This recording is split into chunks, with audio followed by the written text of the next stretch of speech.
Nesse estudo de hoje está no Evangelho de Lucas, capítulo 16, versículo 9. Também vos digo, granjeai amigos com as riquezas da injustiça. E Emmanuel vem comentar na lição 111 do livro Pão Nosso, granjeai amigos.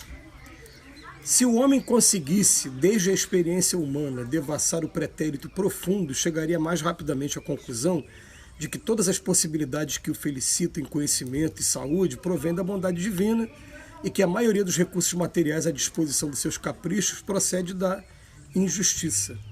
Não nos cabe particularizar e sim deduzir que as concepções do direito humano se originaram da influência divina, porque, quanto a nós outros, somos compelidos a reconhecer nossa vagarosa evolução individual do egoísmo feroz para o amor universalista, da iniquidade para a justiça real.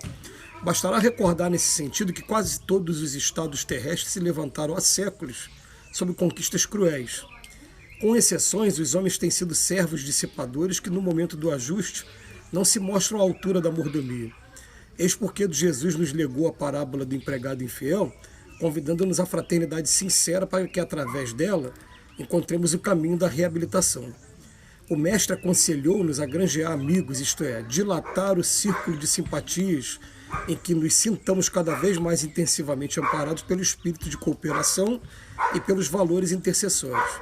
Se o nosso passado espiritual é sombrio e doloroso, busquemos simplificá-lo adquirindo dedicações verdadeiras que nos auxiliem através da subida áspera da redenção.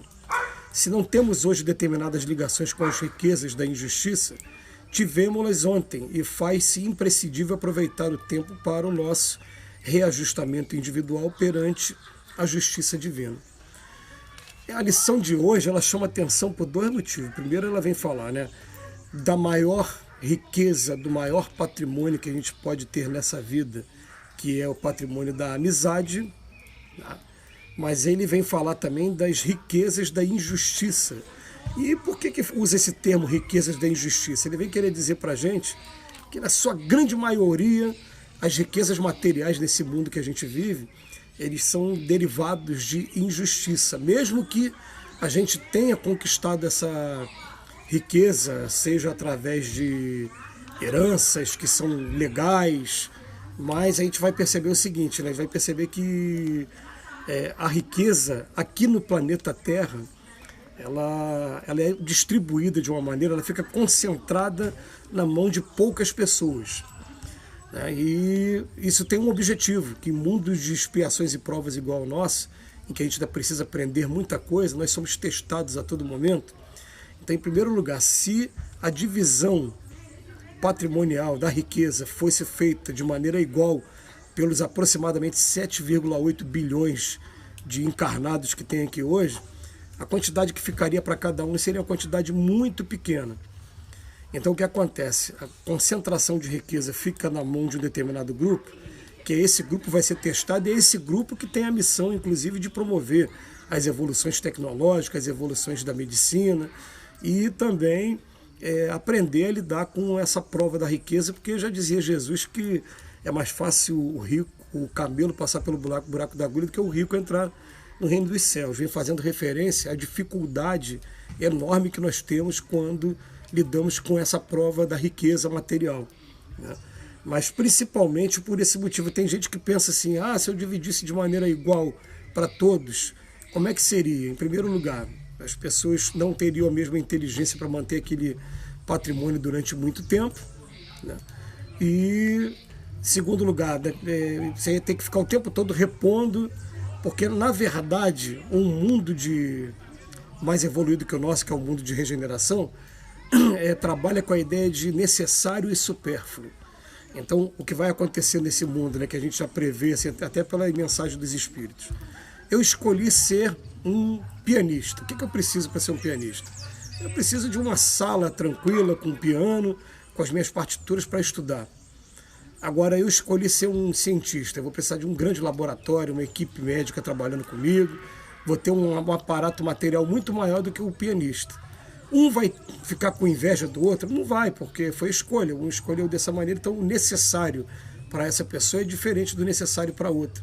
Então, por isso que essa divisão qualitária aqui da riqueza aqui no nosso mundo, ela não é uma divisão justa, de maneira nenhuma, porque o que acontece? Ela é uma divisão que a justa seria você dar o necessário para cada um dentro daquilo que a pessoa pretende fazer na vida. E esse necessário para cada um vai ser diferente de pessoa para pessoa, não tem jeito.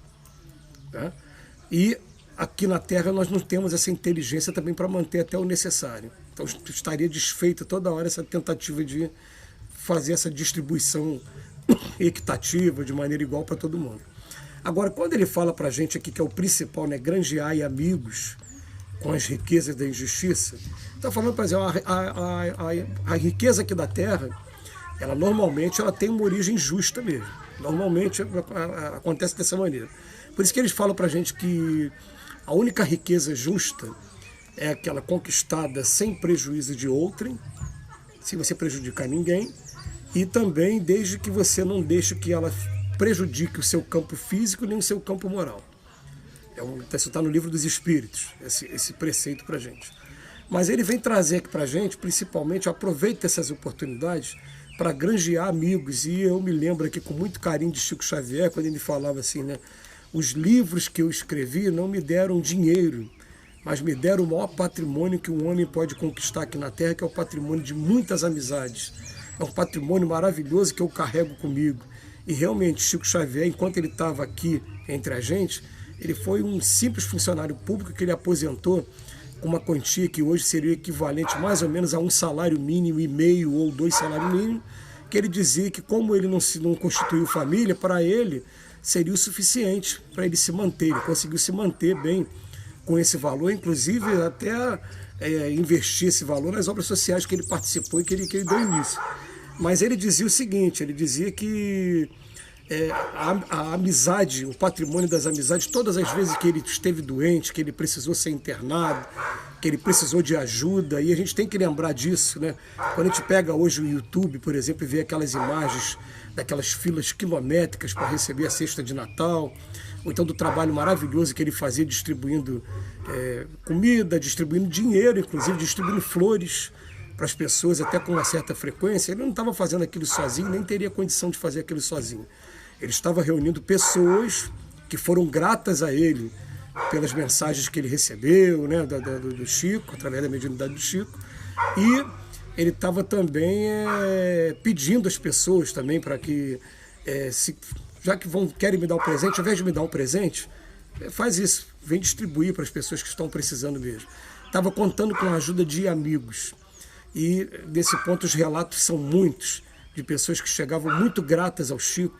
Fala, Chico, eu queria te dar uma propriedade que eu tenho, um terreno que eu tenho. E o Chico falava, não, eu vou te pedir uma coisa, meu filho. Procura uma obra social que esteja perto da sua casa, ou então alguma instituição que vive de caridade, doe para ela. Você doando para ela, você vai estar doando para mim. E o Chico realmente, de maneira alguma, ele estava preocupado com o bem material. Inclusive, quando recebeu 2 ternos de presente, falava, mas eu só tenho um corpo. Ele deu o terno. Uma vez uma pessoa deu um Fusca, na época que o Fusca era o super carro, era o carro do ano. Ele ganhou um Fusca, ele vendeu o Fusca e comprou tudo de pão. Gente, vocês conseguem imaginar hoje? Eu fico vendo assim, hoje quando eu estou fazendo esse vídeo, eu normalmente compro o pão a 4 pãezinhos a R$1 dentro do valor da nossa moeda aqui hoje, né? E um carro popular está custando 50 mil, 40 mil reais, 50 mil reais, zero ou seminovo. Vocês imaginam o que é eu converter esses 40 mil multiplicado por 4 pães? Quantos pães não daria? O Chico fez isso.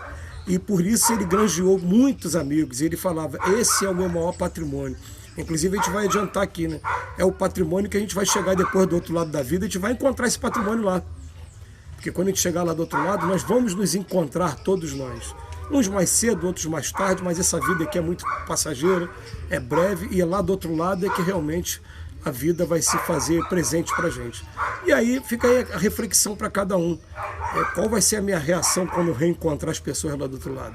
Vai ser uma reação de alegria ou vai ser uma reação de vergonha, de medo, por algum motivo?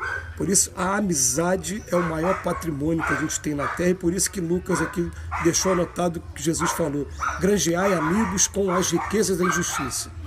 Aliás, eu ouvi uma frase uma vez, né, que o homem se mede muito mais pelas suas inimizades até do que pela amizade. Vale a pena você ter poucos amigos, às vezes, e nenhuma inimizade, do que ter muitos amigos e muita inimizade também.